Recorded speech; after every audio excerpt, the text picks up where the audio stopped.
Hello guys, welcome to math study. आज हम continue करने जा रहे हैं सेट थ्योरी। इससे पिछले वीडियो में हम ऑर्डर्ड पेयर और कार्टेशियन प्रोडक्ट के बारे में पढ़ चुके हैं और आज की वीडियो में हम पढ़ेंगे रिलेशन के बारे में। तो सबसे पहले हमारे पास डेफिनेशन है रिलेशन की। Let A and B are two non empty sets, then the relation R from A to B is a subset of A cross B. यानी अगर हमारे पास दो नॉन एम्प्टी सेट्स ए और बी हैं, तो अगर हम ए से बी में कोई रिलेशन आर डिफाइन करते हैं तो वो ए क्रॉस बी का एक सबसेट होगा। और इसे जो है हम इस तरीके से भी लिख सकते हैं, relation R is a subset of A cross B. अब इसे एक एग्जांपल के थ्रू समझते हैं। फॉर एग्जांपल हमारे पास एक सेट है ए जिसके अंदर एलिमेंट्स हैं ए बी सी, और एक सेट है बी जिसके अंदर एलिमेंट्स हैं 1, 2। तो अगर हम ए क्रॉस बी निकालें तो वो ऑर्डर्ड पेयर का एक सेट बनेगा जिसके अंदर एलिमेंट्स होंगे A, 1, A, 2, B, 1, B, 2, C, 1 और C, 2। इसके साथ अगर हमें एक सेट दिया हो R1 जिसके अंदर एलिमेंट्स हैं ऑर्डर्ड पेयर A, 1 और ऑर्डर्ड पेयर B, 2, तो क्या यहाँ पे जो सेट R1 है वो एक रिलेशन होगा A से B में? तो चलिए इसको देखते हैं। तो सबसे पहले हमारे पास जो R1 है, सेट R1 का जो एलिमेंट है A, 1 वो भी A क्रॉस B के अंदर है, और इसके अलावा जो R1 का दूसरा एलिमेंट है B, 2 वो भी A क्रॉस B का ही एक एलिमेंट है। तो इसका मतलब है जो R1 है वो A क्रॉस B का एक सबसेट होगा। तो इसका मतलब है R1 जो है वो एक रिलेशन है। तो चलिए अब इससे रिलेटेड एक और एग्जाम्पल देखते हैं। इस एग्जाम्पल में हमारे पास एक सेट दिया हुआ है A जिसके अंदर एलिमेंट्स हैं ABC, और दूसरा सेट दिया हुआ है B जिसके अंदर एलिमेंट्स हैं 1, 2, 3। और यहाँ पे जो है हमें एक सेट दिया हुआ है R2 जिसके एलिमेंट्स ऑर्डर्ड पेयर की फॉर्म में है, और इसके एलिमेंट्स हैं A, 1, A, 2 और B, 3। तो यहाँ पे जो है क्या R2 एक रिलेशन होगा? तो चलिए इसके लिए हम सबसे पहले क्या करते हैं, हम A क्रॉस B निकालते हैं। तो A क्रॉस B हमारे पास हो जाएगा A, 1, A, 2, A, 3, B, 1, B, 2, B, 3, C, 1, C, 2 और C, 3। तो ये जो हमारे पास A क्रॉस B निकल जाएगा। अब यहाँ पे अगर हम देखें तो R2 के जो एलिमेंट्स हैं यानी A, 1 वो भी A क्रॉस B के अंदर है, A, 2 वो भी हमारा A क्रॉस B के अंदर है, और B, 3 वो भी A क्रॉस B के अंदर है। इसका मतलब है जो R2 है वो भी एक सबसेट हो जाएगा A क्रॉस B का। तो इसका मतलब है R2 भी जो है वो एक रिलेशन होगा। इसके अलावा हम रिलेशन R2 को इस तरीके से भी दिखा सकते हैं। अगर ये सेट A है जिसके अंदर एलिमेंट्स हैं ABC, और ये सेट B है जिसके अंदर एलिमेंट्स हैं 1, 2, 3। तो अगर हम रिलेशन R2 को इसमें डिफाइन करें तो A का जो पेयर है वो 1 के साथ भी है और A का पेयर 2 के साथ भी है। तो हम A को 1 से भी मिला देंगे और A को 2 से भी मिला देंगे। इसके अलावा B का जो पेयर है वो 3 के साथ में है, तो यहाँ पे जो है हम B को 3 के साथ मिला देंगे। तो ये जो है हम रिलेशन R2 को इस तरीके से भी डिफाइन कर सकते हैं। तो चलिए अब एक और एग्जांपल देखते हैं। हमारे पास एक सेट है A जिसके अंदर एलिमेंट्स हैं A, B, और एक सेट है B जिसके अंदर एलिमेंट्स हैं 1, 2। और इसमें जो है हमें एक रिलेशन डिफाइन किया हुआ है।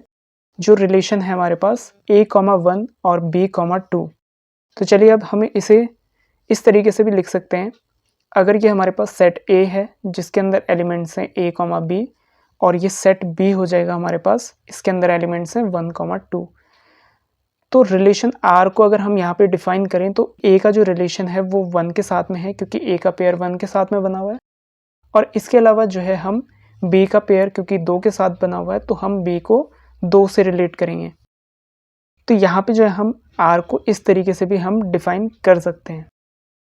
तो अब हमारे पास यहाँ पे है जिस सेट के एलिमेंट्स रिलेशन बनाते हैं दूसरे एलिमेंट्स के साथ में, यानी कि A का जो एलिमेंट्स हैं वो रिलेशन बना रहे हैं सेट B के एलिमेंट्स के साथ में।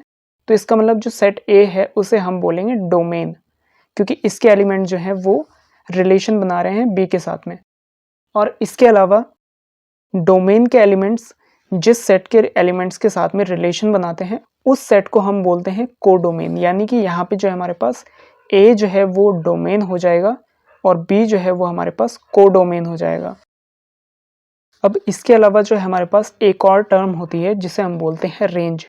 रेंज हमारे पास कोडोमेन के वो एलिमेंट्स होते हैं जिनके साथ डोमेन के एलिमेंट्स रिलेशन बना रहे हैं। तो यहाँ पे हम देख सकते हैं कि डोमेन ए के जो एलिमेंट्स हैं ए बी, उनका रिलेशन 1 और 2 के साथ में, तो यहाँ पे जो है हमारे पास रेंज हो जाएगी सेट 1, 2।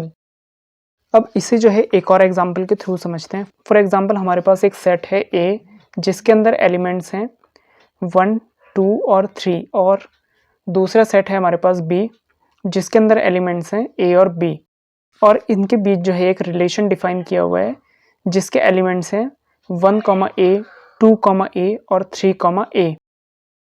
तो अगर हम रिलेशन आर में देखें तो 1 का पेयर भी ए के साथ बना हुआ है, 2 का पेयर भी ए के साथ में और 3 का पेयर भी ए के साथ में बना हुआ है। तो यहाँ पे जो है हम 1, 2 और 3 तीनों को ही हम रिलेट कर देंगे ए से। तो यहाँ पे जो है हमारे पास सेट ए जो है वो डोमेन हो जाएगा और इसके अलावा सेट बी जो है वो कोडोमेन हो जाएगा। और अगर हम यहाँ पे बात करें रेंज की, तो डोमेन ए के सारे एलिमेंट्स का रिलेशन कोडोमेन बी के एलिमेंट ए के साथ में है, यानी सिर्फ एक ही एलिमेंट के साथ में सभी का रिलेशन है। तो यहाँ पे जो है हमारे पास रेंज हो जाएगी सिंगलटन सेट ए। अब हमारे पास कुछ इंपॉर्टेंट नोट्स हैं। तो सबसे पहला नोट है हमारे पास, if cardinality of A is equals to M, यानी कि अगर ए के अंदर नंबर ऑफ एलिमेंट्स एम है, and cardinality of B is equals to N, यानी बी के अंदर नंबर ऑफ एलिमेंट्स एन है, तो cardinality of A cross B is equals to M N. यानी अगर हमारे पास ए के अंदर m एलिमेंट्स हैं और b के अंदर n एलिमेंट्स हैं, तो a क्रॉस b के अंदर total number of elements mn हो जाएंगे। यानी अगर a की कार्डिनैलिटी 2 हो और b की कार्डिनैलिटी 3 हो, तो a क्रॉस b की कार्डिनैलिटी हमारे पास हो जाएगी 2 × 3 इज इक्वल्स टू 6। अब इसे एक एग्जाम्पल के थ्रू देखते हैं। अगर हम मान लें हमारे पास कोई सेट है a जिसके एलिमेंट्स हैं a, b, और एक सेट है B जिसके अंदर एलिमेंट्स हैं 1, 2, 3। तो अगर हम यहाँ पे A क्रॉस B निकालें तो वो A क्रॉस B हो जाएगा हमारे पास A, 1, A, 2, A, 3, B, 1, B, 2 और B, 3। तो ये जो है हमारे पास A क्रॉस B निकल जाएगा जिसके अंदर टोटल नंबर है हमारे पास 1, 2, 3, 4, 5, 6, यानी कि इसके अंदर जो टोटल नंबर ऑफ एलिमेंट्स हैं वो है 6, यानी A क्रॉस B की कार्डिनैलिटी हमारे पास हो जाएगी 6। और अगर हम हमारे नोट की मदद से देखें तो वो भी हमारी कार्डिनैलिटी कितनी है, 6 है। तो यानी ये जो हमारा फर्स्ट नोट है वो वेरीफाई हो जाता है।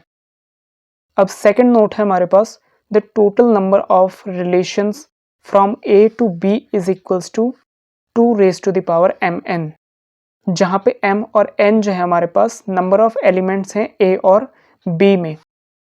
तो अब इसे जो है हम इस तरीके से समझ सकते हैं कि जो रिलेशन होता है r वो सबसेट होता है a क्रॉस b का। और हम ये चीज़ जानते हैं, अगर हमें किसी भी सेट के टोटल नंबर ऑफ सबसेट्स देखने हैं तो उसका जो फॉर्मूला होता है वो हमारे पास होता है 2n, जहाँ पे n जो है वो सेट की कार्डिनैलिटी होती है।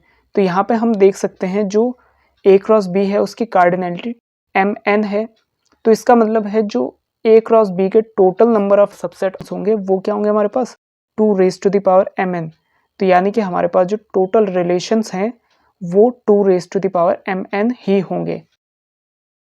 अब हमारे पास जो थर्ड नोट है वो है हमारे पास r max is equals to a cross b, यानी कि अगर हमारे पास कोई रिलेशन है जो मैक्सिमम है, सबसे बड़ा जो रिलेशन है वो a क्रॉस b के ही इक्वल हो, क्योंकि हमारे पास जो है रिलेशन जो है वो सबसेट होता है a क्रॉस b का, और a क्रॉस b का सबसे बड़ा जो सबसेट होता है वो a क्रॉस b खुद ही होता है। तो इसका मतलब है जो r मैक्स होगा यानी सबसे बड़ा जो रिलेशन होगा वो a क्रॉस b ही होगा। इसके अलावा हमारे पास है r minimum is equals to 5, क्योंकि हमारे पास जो है सबसे छोटा जो सबसेट होता है a क्रॉस b का या किसी भी सेट का जो सबसे छोटा सबसेट होता है वो 5 ही होता है। तो इसीलिए जो है सबसे छोटा रिलेशन जो r मिनिमम होगा वो 5 ही होगा। So that is it for today. आज की वीडियो में हमने रिलेशन के बारे में पढ़ा। और इससे अगली वीडियो में हम टाइप्स ऑफ रिलेशंस के बारे में पढ़ेंगे, यानी जितने भी डिफरेंट टाइप्स ऑफ रिलेशंस हैं उनको हम आगे आने वाली वीडियो में पढ़ेंगे। तो आई होप सो ये वीडियो आपके लिए हेल्पफुल रही होगी। अगर हेल्पफुल रही है तो लाइक करें, शेयर करें अपने फ्रेंड्स के साथ में और सब्सक्राइब करें चैनल को ऐसी और वीडियोस देखने के लिए। Thank you.